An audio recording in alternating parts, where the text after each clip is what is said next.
I wrote a book called Mobilizing the Community to Help Students Succeed, and it was derived from the work we did when I headed the National Urban League in attempting to mobilize communities to motivate children to succeed. And it's been a lot of fun. It came out in July of 2008, and I've been running around the country giving speeches to promote the book ever since.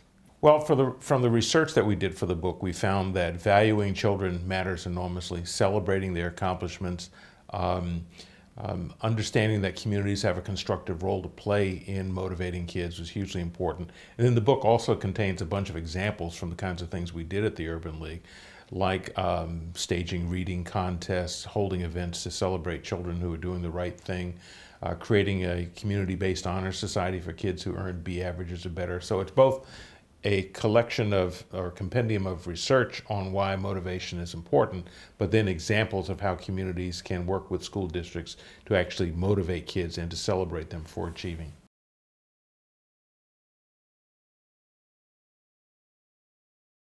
The president's new agenda for education, which he laid out very recently, focuses on expanding literacy-rich early childhood education programs, promoting innovation, attracting stronger teachers to the profession, compensating them better, and promoting innovation in education.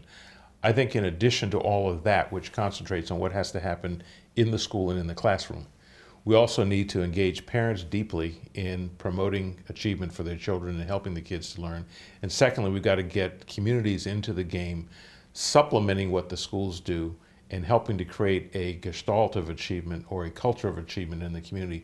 And that's what my book focuses on, and that's something that I hope the president will concentrate on as well. I don't expect the federal government to fund these kinds of activities, but the federal government certainly could encourage the kinds of activities because it is a complement to what has to happen in the classroom.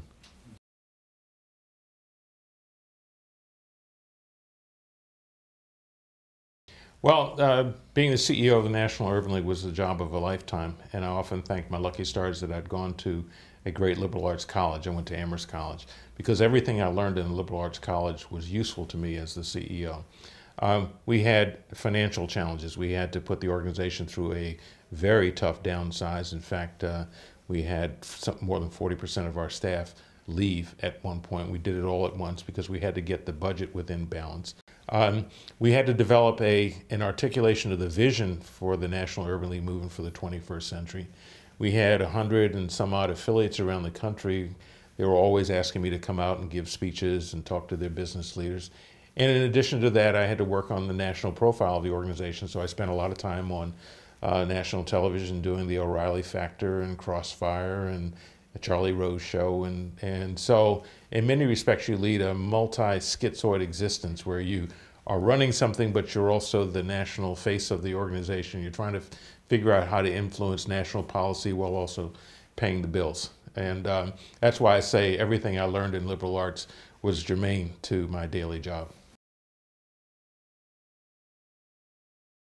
Well, the focus of the course is on the life cycle of neighborhoods and on the efforts in the last 20 years, 25 years to rejuvenate a number of neighborhoods that had fallen upon hard times. I've been interested in this subject for many years because early in my career, I conducted evaluations of community development corporations around the country that were involved in this kind of work. And I've been involved with cities and minorities for many, many years. So I've always been interested in what are the forces that drive neighborhoods into decline, and what are the circumstances and strategies that contribute to their recovery? What are the policy impediments to doing that? What are the roles of various layers of government, of community-based organizations, of individual citizens?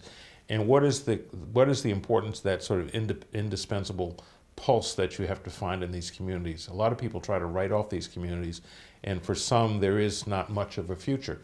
But for others, there's a pulse beating somewhere, and if you can help that pulse get stronger, through the creation of community organizations and public and foundation support, there's a chance that they can lead a revival. And one of the greatest examples is what's happened to the South Bronx, which was written off as dead in the mid-70s, but has come back very strong ever since.